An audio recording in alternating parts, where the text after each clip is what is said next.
Dear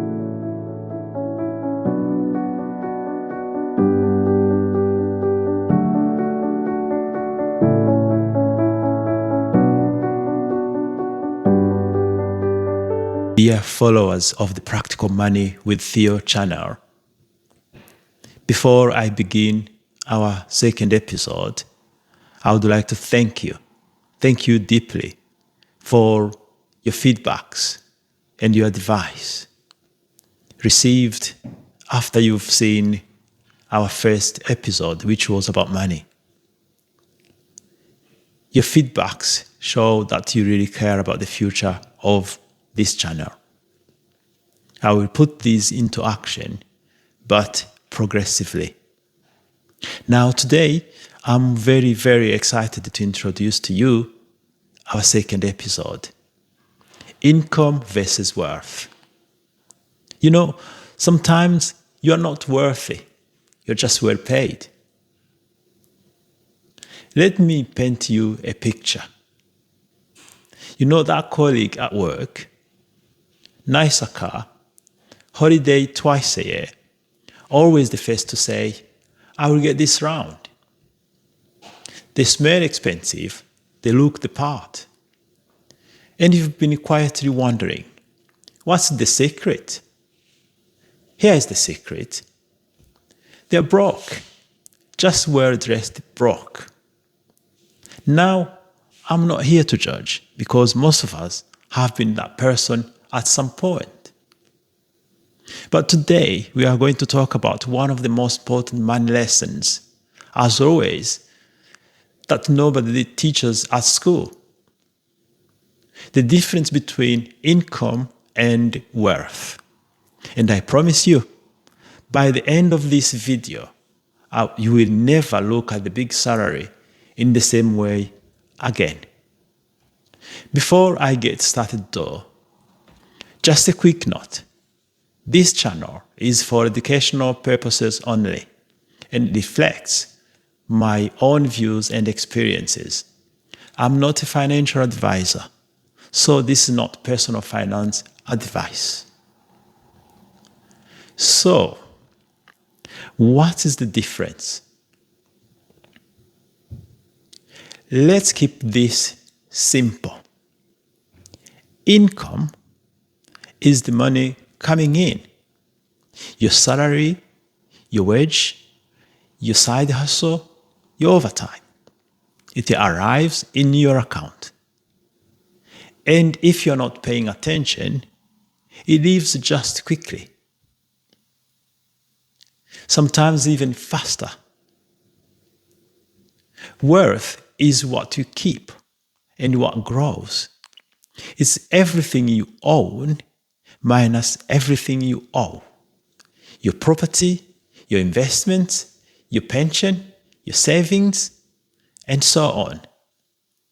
Worth works even when you are asleep, on holiday, or binge watching Netflix at 2 a.m., which is not judgment, right?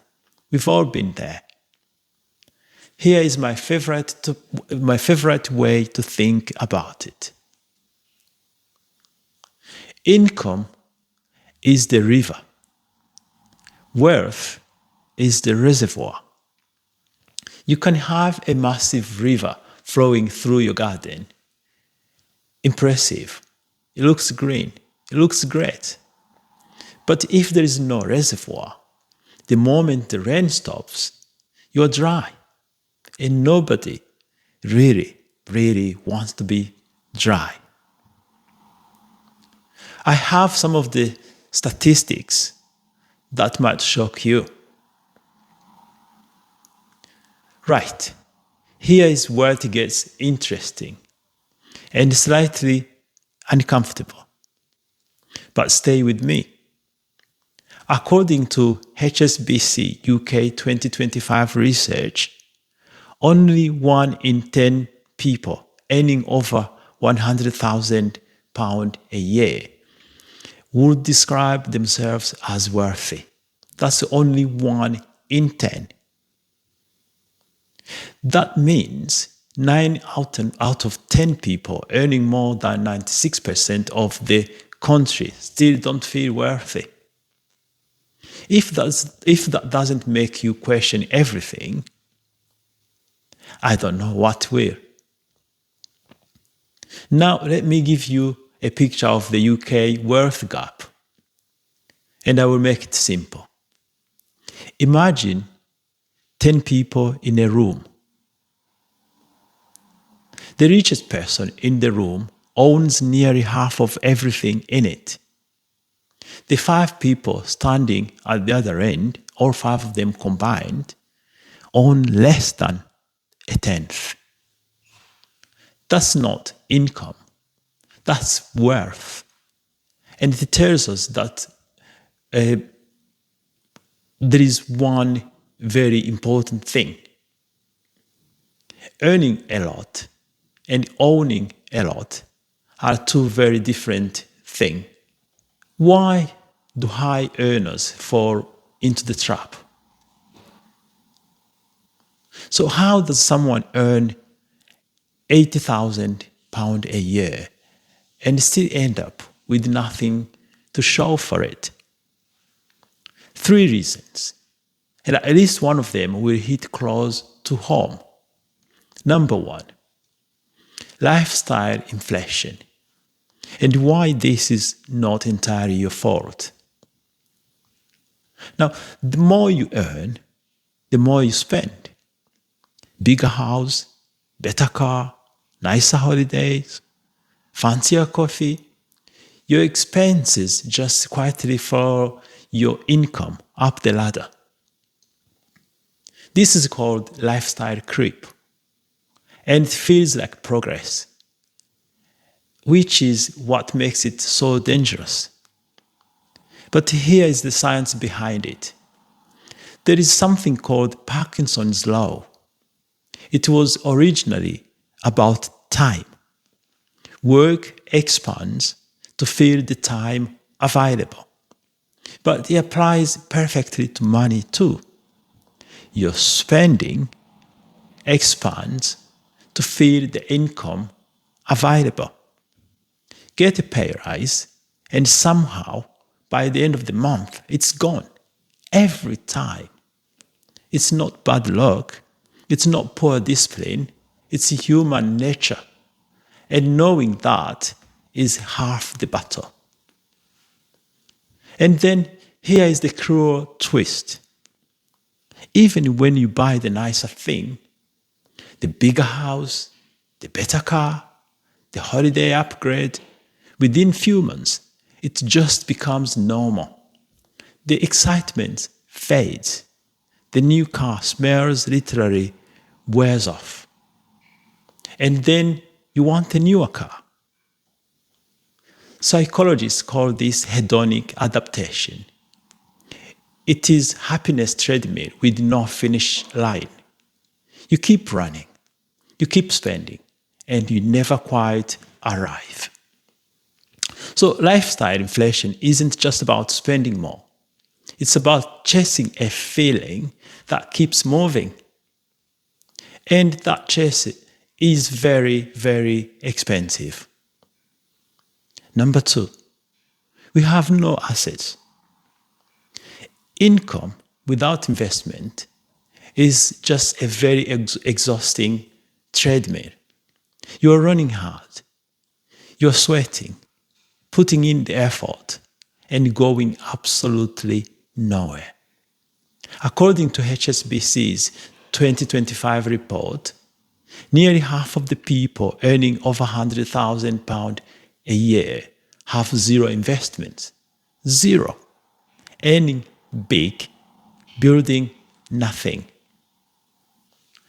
Number 3, we confuse looking worthy with being worthy. The flashy car, the designer gear, the restaurants where the starter cost you more than your weekly shop. These things drain worth. They don't build it. So, if you want to build worth, You don't need to look rich. As the saying goes, if you look rich, you probably aren't. And if you are rich, you probably don't need to prove it. And here's the irony. A lot of people actually who look wealthy are actually funding it with debt. They're not winning. They are performing. And the performance is costing them their future.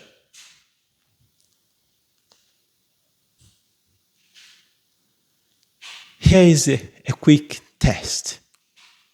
I call it the financial freedom check. And don't worry, there is no pass or fail. All we need is just honest answer. So, if you stopped earning tomorrow, how many months would you survive on what you already have without changing your lifestyle? 0 to 3 months. The job owns you. You are not an employee. You are a hostage. 3 to 12 months. You are making progress. You've started building cushion. Keep going though. More than 12 months. Now you're talking. That's the beginning of real financial freedom. The goal isn't just to earn more. It's to build a gap between what comes in and what goes out. And then put that gap to work for you. So, what do you do? 3 shifts. Simple ones, but powerful though. Shift 1. Pay yourself first. Before the bills, before the phone, before that online shopping you've been eyeing, a percentage goes straight into building wealth. It doesn't have to be huge to start. Even 5 to 10% invested consistently over 20 years. Thanks to compound interest, it can turn into something serious. We will do the whole episode on this, and I can't wait. Shift 2. Build assets, not expenses. Every time you get pay rise, ask yourself one question. Is this an asset? Is this a liability that I'm buying? A bigger car on finance is a liability wearing a reward costume. And reward costumes are very expensive. Shift 3. Know your number. What does financial freedom actually look like for you? What monthly income would you need to cover your life without working? Work backwards from that number and start building towards it. You can't hit a target you haven't set, and you definitely can't hit one you never thought about. To sum up, income is what people see. Wealth is what gives you options. Options to choose how to spend your time, who to work for, whether you want to work at all. That is what we are really building here. Not bigger lifestyle, but bigger life. If this made you think differently, hit subscribe, because next week we are getting practical, because I'm going to show you exactly how to set up your bank accounts in a way that makes building wealth almost automatic. No spreadsheets, no stress, just simple systems that work. I am Theo Magambo, and this is the Practical Money with Theo. See you next week. Bye-bye.